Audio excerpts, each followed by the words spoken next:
Janasena party Delhi వేదికగా జనసేన ప్రస్థానం జాతీయ సమగ్రత కోసం అనే ప్రత్యేక సమావేశం నిర్వహించింది. ఈ కార్యక్రమాన్ని ఉద్దేశించి పార్టీ అధ్యక్షుడు పవన్ కళ్యాణ్ మాట్లాడుతూ అధికారం కోసం తాను పార్టీ పెట్టలేదని, దేశ సమగ్రతను కాపాడమే జనసేన ముఖ్య లక్ష్యమని స్పష్టం చేశారు. ఢిల్లీకి వచ్చి మెడలు వంచుతామని మాట్లాడే దక్షిణాది నేతలు ఇక్కడికి రాగానే మౌనంగా ఉండిపోతారన్నారు. దేశ రక్షణకు, భద్రతకు ఢిల్లీ ప్రధాన కేంద్రమని, భారత రాజ్యాంగం పుట్టిన చోటు కాబట్టి జాతీయ సమగ్రతపై మాట్లాడేందుకు ఈ వేదికను ఎంచుకున్నట్లు పవన్ పేర్కొన్నారు. చాలామంది ముఖ్యంగా మన తెలుగు రాష్ట్రాలు కావచ్చు, కొంచెం దక్షిణాది రాష్ట్రాలు కావచ్చు, మనం ఎక్కువగా వినేది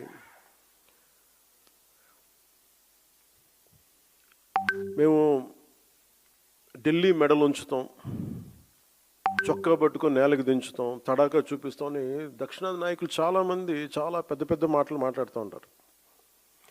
కానీ నిజంగా వాళ్ళు ఢిల్లీకి రాగానే ఆ మాటలు ఎందుకు గొంతులోంచి రావు, పెగలు ఏంటో భయం అనుకుంటాం. అంటే ఎందుకు రాదు అంటే ఆ మాటలు వ్యక్తుల్ని చూసి వీటన్నిటికంటే కూడా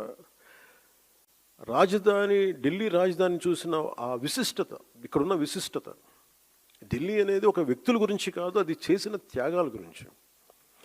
140 కోట్ల మంది ప్రజలను సురక్షితంగా ఉంచడానికి, పరిపాలించడానికి నిరంతరం పోరాడుతున్న ఎన్నో నిబద్ధత కలిగిన సంస్థలు, అది న్యాయ వ్యవస్థలు కావచ్చు, రాజకీయ వ్యవస్థలు కావచ్చు, అడ్మినిస్ట్రేటివ్ వ్యవస్థలు కావచ్చు, డిఫెన్స్ వ్యవస్థలు కావచ్చు, ఇవన్నీ దగ్గరుండి చూసినప్పుడు మనకు అలాంటి మాటలు పెగలవు.